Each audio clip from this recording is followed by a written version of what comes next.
बिस्मिल्लाहिर्रहमानिर्रहीम। अल्हम्दुलिल्लाहि रब्बिल आलमीन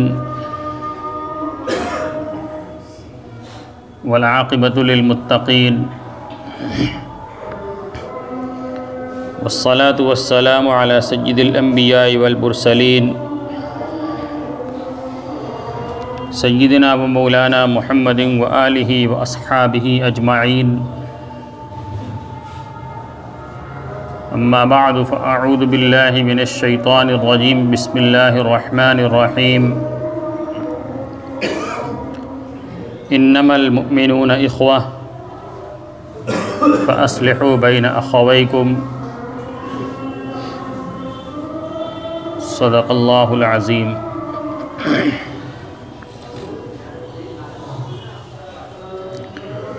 मेरे मोहतरम भाइयों, दोस्तों, बुज़ुर्गों, अल्लाह तबारक व तआला ने इस दुनिया के अंदर दो तरह के हुकूक़ बनाए, हुकूक़ुल्लाह और हुकूक़ुल इबाद। हुकूक़ुल्लाह यानी वो हुकूक़, वो हक़ जिनका ताल्लुक़ बराह रास्त बंदे और उसके रब के दरमियान है। किसी दूसरे बंदे से उसका कोई ताल्लुक़ नहीं, किसी का उसमें कोई दखल नहीं। वो बंदे और उसके रब का आपसी मामला है।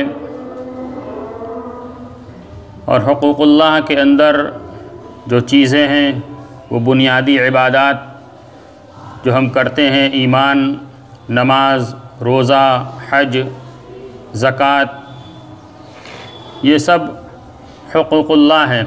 बंदे और उसके रब के दरमियान का आपस का ताल्लुक़ है, किसी का इसके अंदर कोई दखल नहीं है। बंदा अपने रब की इबादत करे, किस दर्जे में करता है, उसका रब उसको कैसे कबूल करेगा, ये उसका और उसके रब का मामला है। इन हुकूक़ में सबसे बड़ा हक़ वो ईमान है,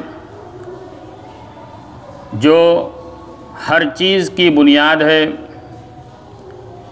जिसके बग़ैर कोई कार खैर अल्लाह की बारगाह के अंदर काबिल कबूल नहीं, जिसके बग़ैर कोई किसी नेक अमल का कोई बदला नहीं है। अल्लाह तबारक व तआला और जनाब रसूलुल्लाह सल्लल्लाहु अलैहि वसल्लम की ज़ात के ऊपर ईमान लाना और उन तमाम चीज़ों पर जिनका ईमान मुजमल और ईमान मुफस्सल कलिमात के अंदर तज़किरा है, कि उन पर ईमान लाने के बाद ही इंसान के आमाल ये अल्लाह की बारगाह के अंदर काबिल कबूल होंगे। और फिर उसी की बुनियाद पर कल क़यामत के दिन अल्लाह के मेहमान खाने में जाने का फ़ैसला होगा। ईमान के बाद सबसे बड़ा दर्जा इस दुनिया के अंदर नमाज का है। रसूलुल्लाह सल्लल्लाहु अलैहि वसल्लम ने जब हज़रत मुआज़ इब्न जबल रज़ियल्लाहु ताला अन्हु को यमन का गवर्नर बनाकर भेजा था, तो आपने उनको जो हिदायत दी थी उसके अंदर सबसे पहली हिदायत यही थी कि वहाँ के लोगों को ईमान की दावत देना, वहाँ के लोगों को अल्लाह की तरफ बुलाना। अगर वो इसको कबूल कर लें तो फिर दूसरे नंबर पर उनको नमाज की तलक़ीन करना, नमाज की दावत देना, नमाज सिखलाना और उनको ये बतलाना, इन्नल्लाह अफ़्तरज़ अलैहिम ख़म्स सलावातिन फ़ी कुल्लि यौमिन व लैला, कि अल्लाह तबारक व तआला ने दिन और रात में 5 वक्त की नमाज़ें उनके ऊपर फ़र्ज़ फरमाई हैं। 5 वक्त की नमाज़ें उनके ऊपर अल्लाह तबारक व तआला ने फ़र्ज़ की हैं। ये ईमान के बाद दूसरे नंबर पर नमाज का तज़किरा किया। और नमाज की क्या अहमियत है हम बारहा इसको सुनते रहते हैं और जानते भी हैं। हज़रत शेखुल हदीस रहमतुल्लाह अलैह ने फ़ज़ाइल नमाज के अंदर बहुत सारी आयात और बहुत सारी अहादीस इसके फ़ज़ाइल के अंदर और छोड़ने पर क्या वईदें हैं उस सिलसिले में बहुत सारी आयात और वईदों को ज़िक्र किया है। हम उनको पढ़ते रहते हैं और सुनते रहते हैं, लेकिन इस पढ़ने और सुनने से अगर वो चीज़ हमारे अमल के अंदर नहीं आई तो मेरे भाइयों, दोस्तों, बुज़ुर्गों, फ़ायदा नहीं है। ये पढ़ना और सुनना और कहना और बयान और तकरीर और मुज़ाकरा सब का मकसद ये है कि वो दीन हमारे अमल के अंदर आ जाए। जिस चीज़ को उसके अंदर सुनाया जा रहा है, कहा जा रहा है, बताया जा रहा है, जो शरीयत का मतलूब है।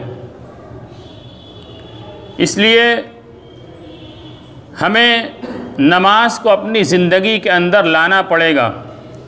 ये ईमान के बाद सबसे मुहतम बिशान इबादत है। अल्लाह तबारक व तआला की बारगाह के अंदर कल क़यामत के दिन सबसे पहले इसी नमाज के बारे में पूछ होगी। रोज़ महशर के जा गुदास बुअद अव्वली पुरसिश नमाज बुअद। कल क़यामत के दिन जो जान को पिघलाने वाला होगा, उस दिन सबसे पहले जो पूछ होगी वो नमाज के बारे में पूछ होगी कि हमने दुनिया में नमाज की, नमाज का एहतिमाम किया या नमाज का एहतिमाम नहीं किया। और हदीस के अंदर आगे फरमाया गया, जिसका ये फ़ारसी का शेर हदीस का तर्जमा है, अव्वलु मा युहासबु बिहिल अब्दु यौमल क़ियामा, कि कल क़यामत के दिन नमाज ही के बारे में सबसे पहले हिसाब किया जाएगा। और आगे फरमाया फ़इन सलुहत, कि अगर नमाज उसकी दुरुस्त निकल गई तो आगे के उसके सारे मामलात दुरुस्त होते चले जाएंगे, और अगर नमाज के अंदर उसके कमी आ गई, नमाज ख़राब हो गई, तो आगे का मामला और ख़राब होता चला जाएगा।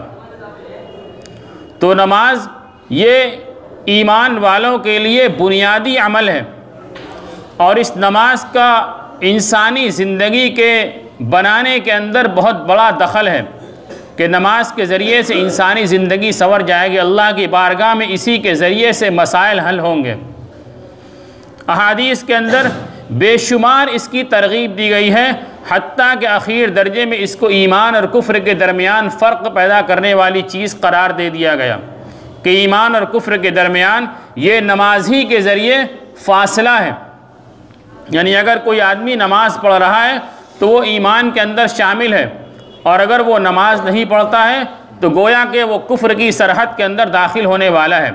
यानी उसका नमाज का ना पढ़ना ये कुफ़ार वाला अमल है। मुसलमान से ये बात मुमकिन ही नहीं है कि वो नमाज छोड़कर ज़िंदगी गुजारे।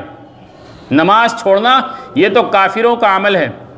मुसलमान से ये बात बहुत बाईद है कि वो बग़ैर नमाज की ज़िंदगी गुजारे। और जनाब रसूलुल्लाह सल्लल्लाहु अलैहि वसल्लम का ज़माना इसका अमली मिस्ताक और इसका अमली नमूना है कि उस ज़माने के अंदर जो ईमान कबूल कर लेता था और जो बज़ाहिर भी मुसलमान होता था, यानी मुनाफिक, उसको भी अपने आप को मुसलमान में शुमार कराने के लिए मस्जिद की हाज़िरी ज़रूरी थी कि जो शख्स मस्जिद में जाता था उसी के बारे में ये गुमान किया जाता कि ये मुसलमान है, और अगर मस्जिद से दूर हो गया तो फिर उसकी खैरियत की जाती थी कि मस्जिद में हाज़िरी क्यों नहीं हो रही है। ये नमाज का मकाम है इस्लाम के अंदर, और ईमान के बाद उसका ये दर्जा है। लेकिन आज हमारी मस्जिदें कितनी आबाद हैं नमाजियों के ज़रिए से। मस्जिद की असल आबादी वो नमाजियों के ज़रिए उसका भरा हुआ होना है, मस्जिद का आमाल के ज़रिए ज़िंदा होना है। मस्जिदों को बहुत खूबसूरत बना देना और आलीशान उसकी तामीर कर देना ये मस्जिद की आबादी नहीं है। मस्जिद की असल आबादी वो मस्जिद का नमाजियों से पुर होना है कि मस्जिदें नमाजियों से भर जाएं। मस्जिद हर वक्त अपनी तंगदामानी की शिकायत करे कि नमाजी ज़्यादा है, मस्जिद छोटी पड़ रही है। लेकिन आज मस्जिदें बहुत आलीशान बन रही हैं, लेकिन उसके आबादी की तनासुब कितना है वो हर आदमी के सामने है। पूरे शहर के अंदर बल्कि पूरे मुल्क के अंदर जुमा के दिन और ईदैन के मौके पर तमाम मस्जिदें बिल्कुल भर जाती हैं, नीचे से लेकर ऊपर तक छत तक भर जाती हैं, बल्कि मुसल्लियों को वापस जाना पड़ता है। लेकिन पंचवक्ता नमाज़ों के अंदर मोहल्ले की किसी एक मस्जिद का अंदरूनी हिस्से का भर जाना मुश्किल हो जाता है। कहाँ चले जाते हैं वो नमाजी? क्या अल्लाह तबारक व तआला की तरफ से निदा सिर्फ ईदैन और जुमा के दिन लगती है? क्या वही एक फ़रीज़ा है और 5 वक्त की नमाज का वो मकाम नहीं है? मेरे भाइयों, दोस्तों, बुज़ुर्गों, अल्लाह तबारक व तआला ने जिस तरीके से जुमा की नमाज़ फ़र्ज़ की है, जिस तरीके से ईदैन के लिए बुलाया है, उसी तरीके से 5 वक्त की भी नमाज़ें फ़र्ज़ हैं। उसका वही मकाम है। अल्लाह तबारक व तआला उसी तरीके से बुलाते, वही अल्लाह है, वही दाई है, उसी तरीके से मुअज़्ज़िन निदा लगाता है, उसी तरीके से पुकारा जाता है। लेकिन क्या वजह है कि हम मस्जिद के अंदर हाज़िर नहीं हो पाते? मेरे भाइयों, दोस्तों, बुज़ुर्गों, ज़रा हम सोचें कि हम अपने अमल से ईमान का कितना सबूत दे रहे हैं। अगर इस्लाम के ऊपर और कुरान के ऊपर और जनाब रसूलुल्लाह सल्लल्लाहु अलैहि वसल्लम की ज़ात के ऊपर किसी तरह का कोई तमाशा किया जाए तो हम आस्तीनें चढ़ा कर तैयार हो जाते हैं। बेशक के अंदर के ईमान ही का जज्बा है, लेकिन अमली तौर पर उसको साबित करने के लिए हम क्या कर रहे हैं? क्या हम मस्जिद को आबाद करने की फ़िक्र कर रहे हैं? मेरे भाइयों, दोस्तों, बुज़ुर्गों, तो पहली बात तो ये है कि हम मस्जिद के आबादी की फ़िक्र करें, और सबसे पहले ये फ़िक्र हमें अपनी ज़ात से शुरू करना होगा कि हम ख़ुद नमाज के पढ़ने वाले बने। और फिर उसके बाद जो गुज़श्ता जुमा में अर्ज़ किया गया, तो उसके बाद घर वालों की उसके ऊपर ज़िम्मेदारी है, और फिर उसके बाद उसके आगे वालों की ज़िम्मेदारी है। इसी तरीके से पूरे मुआशरे की ज़िम्मेदारी उसके ऊपर और पूरे आलम की ज़िम्मेदारी आती है कि अपनी ज़ात से शुरू करे, पहली नीयत खुद करे। उसका सबसे पहला हक़ उसका अपने ऊपर है। इन्ना अली का लिजसदी का अली का हक़्क़न, तुम्हारे जिस्म का भी तुम्हारे ऊपर हक़ है, तुम्हारी जान का भी हक़ है, उसके बाद तुम्हारे अहल व अयाल का भी हक़ है, सारे हुकूक़ तुम्हारे ऊपर हैं। लेकिन इनमें सबसे पहला हक़ क्या है कि हम अल्लाह की बारगाह में हाज़िर होने वाले बने। पंचवक्ता जो आवाज़ लगाई जाती है उसके अंदर हम हाज़िर होने वाले बने, और फिर उन नमाज़ों को सीख कर पढ़ना, उनके मसाइल को मालूम करके, उनके वाजिबात को, उनके सुन्नतों को, उनके मुस्तहब्बात को, उनके आदाब को सीख कर पढ़ना। कि हम नमाज तो पढ़ते हैं, लेकिन अगर हम सीख कर पढ़ें और आदाब की रियायत के साथ करें तो वक्त तो उतना ही लगना है जितना पहले लगता था। कुछ खुशू खुजू के साथ पढ़ेंगे तो 10 मिनट जहाँ लगता है वहाँ 11-12 मिनट लग जाएगा, लेकिन हमारी नमाज का मकाम उससे कहीं ज़्यादा बुलंद हो जाएगा। मिनट 2 मिनट बढ़ाने से और थोड़ी तवज्जो बढ़ाने से हमारी नमाज का मकाम बहुत बुलंद हो जाएगा। पढ़ते तो हम ऐसे भी हैं, लेकिन थोड़ी तवज्जो बढ़ा देंगे तो उसका नफ़ा और उसका नतीजा कितना बढ़ जाएगा हम उसको तसव्वुर नहीं कर सकते। इसलिए जो लोग पढ़ते हैं उनको सीखने की ज़रूरत है, और जो तबका मस्जिद से दूर है वो इसकी नीयत करे कि हम अब तक ज़िंदगी गुजरी जैसी गुजरी उसकी क़ज़ा की फ़िक्र करेंगे, और आइंदा हमारी ज़िंदगी बग़ैर नमाज के नहीं गुजरेगी। ये अल्लाह तबारक व तआला ने जो हुकूक़ुल्लाह, अल्लाह और बंदे के दरमियान जो हक़ है, उसमें दूसरा हक़ ये नमाज है, उसके बाद रोज़ा है, हज है, ज़कात है। दूसरा जो हक़ है हुकूक़ुल इबाद, बंदों का आपसी ताल्लुक़ात, बंदों के एक दूसरे के ऊपर जो हक़ होते हैं। अल्लाह तबारक व तआला ने और जनाब रसूलुल्लाह सल्लल्लाहु अलैहि वसल्लम ने अहादीस में बहुत सारे हुकूक़ शुमार कराए कि बंदों के ऊपर क्या हक़ हैं, बंदों के ऊपर क्या हक़ हैं। एक तो बंदे का अपनी जान के ऊपर, अपने जिस्म के ऊपर हक़ है, वो कुछ आराम करें, वो उसको खाने पीने का सामान कराएं, उसके आँख के आराम, उसके जिस्म का आराम, उसके बदन की दीगर आज़ा का आराम, वो तो उसको ख़ुद पहुँचाना है। लेकिन दूसरों के ताल्लुक़ से भी उसके ऊपर कुछ हक़ हैं, उनको भी अदा करना है। वो हुकूक़ क्या हैं? मुख्तलिफ़ अहादीस के अंदर मुख्तलिफ़ हुकूक़ बयान किए गए हैं। हज़रत इमाम गज़ाली रहमतुल्लाह अलैह ने अपनी किताब के अंदर अहादीस के निचोड़ को जमा करने के बाद जो लिखा है वो ये है कि मुसलमान के ऊपर 23 हुकूक़ हैं। 23 हुकूक़ एक मुसलमान के दूसरे मुसलमान के ऊपर जो मुख्तलिफ़ अहादीस में मुख्तलिफ़ मौक़े पर जमा बयान किए गए। उनमें सबसे पहला हक़ क्या है? वो इमाम गज़ाली रहमतुल्लाह अलैह ने लिखा कि एक मुसलमान का दूसरे मुसलमान के ऊपर सबसे पहला और सबसे बुनियादी हक़ यह है कि आपस में मोहब्बत कायम करें, आपस में एक दूसरे से मोहब्बत करें और मोहब्बत की तक़सीम करें। ये पहला हक़ है मुसलमान का दूसरे मुसलमान के ऊपर। जो मैंने खुतबे के बाद जो आयत पढ़ी थी कि इन्नमल मुमिनून इख्वा, कि तमाम मुसलमान तमाम मोमिनीन आपस में भाई भाई हैं। फ़ास्लिहू बैना अख़वैकुम, अपने भाइयों के दरमियान सिला रहमी का मामला करो, ताल्लुक़ात को जोड़ो। ये इस्लाम की सबसे बुनियादी तालीम है। हज़रत इमाम ग़ज़ाली रहमतुल्लाह अलैह ने पहला हक़ लिखा है कि मोहब्बत का हक़ है।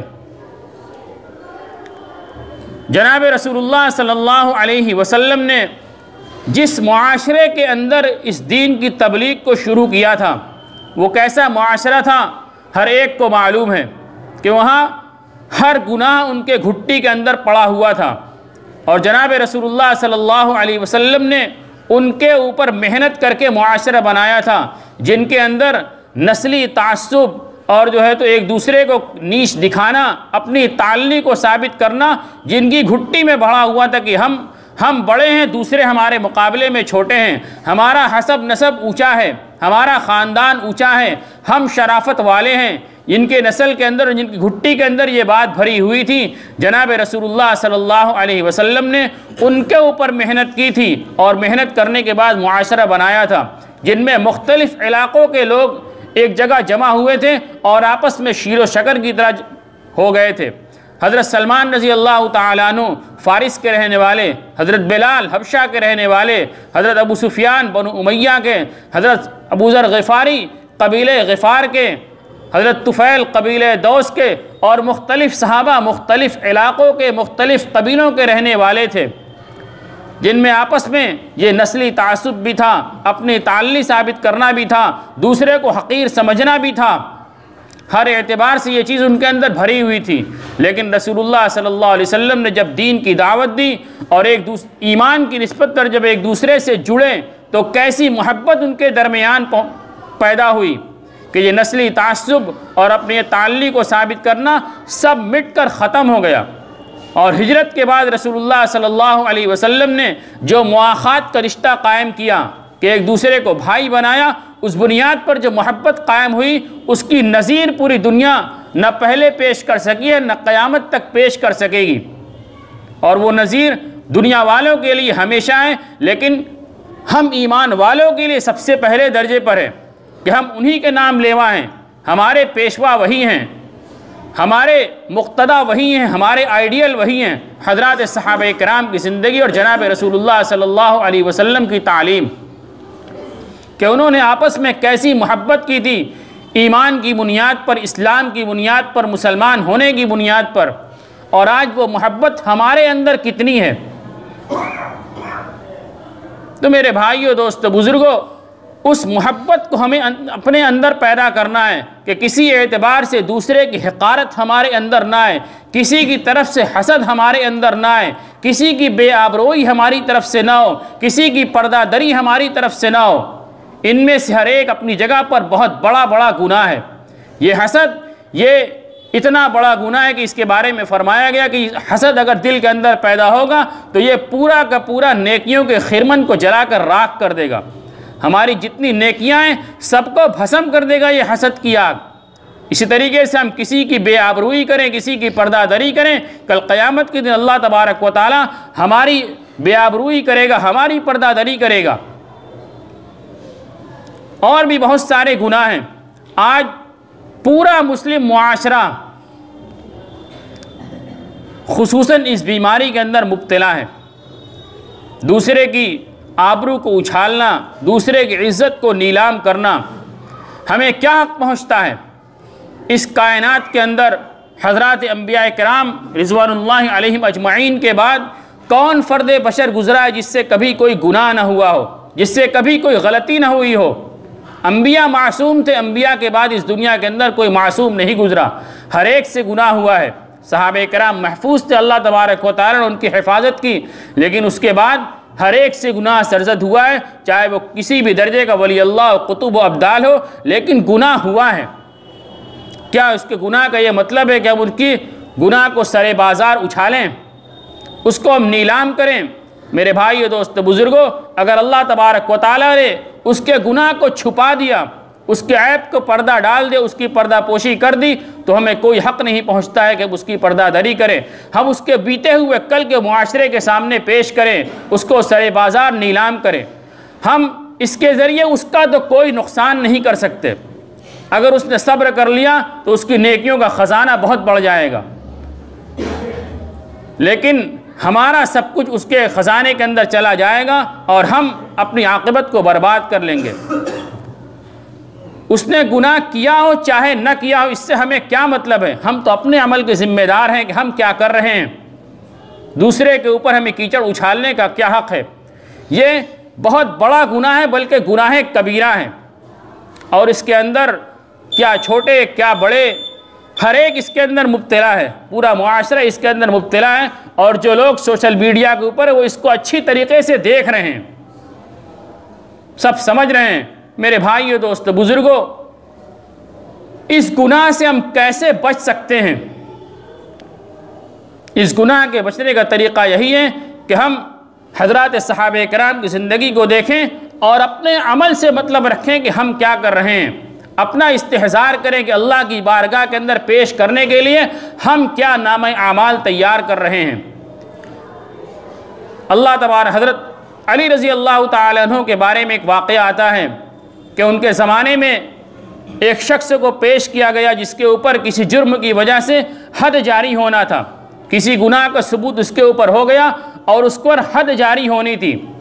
वहाँ पर लोगों का जमघटा लग गया, लोगों की भीड़ लग गई, और लोग कुछ बात करने लगे, कुछ उसका मजाक उड़ाने लगे।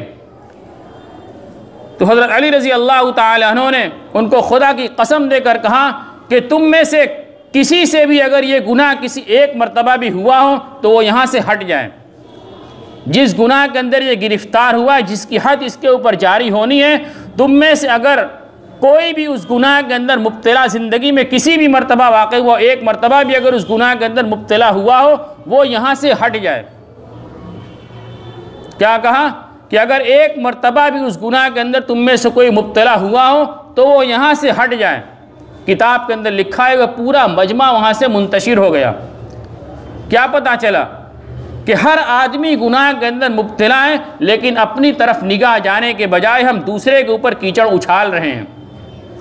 और दूसरी हदीस के अंदर आता है कि अगर कोई मुसलमान किसी मुसलमान को किसी ऐसे गुनाह के ऊपर आड़ दिलाएगा जिसके अंदर वो किसी ज़माने के अंदर मुब्तला था और वो उससे अब तौबा कर चुका है, उससे अब वो तौबा कर चुका है, तो मरने से पहले वो उस गुनाह के अंदर ज़रूर मुब्तला होगा। उसने तौबा कर लिया, अल्लाह और अपने दरमियान का मामला उसने साफ़ कर लिया। अब हम कौन होते उसको रुसवा करने वाले? अल्लाह तबारक व तआला ने उसके गुनाहों को उसके नाम-ए आमाल से मिटाकर ख़त्म कर दिया।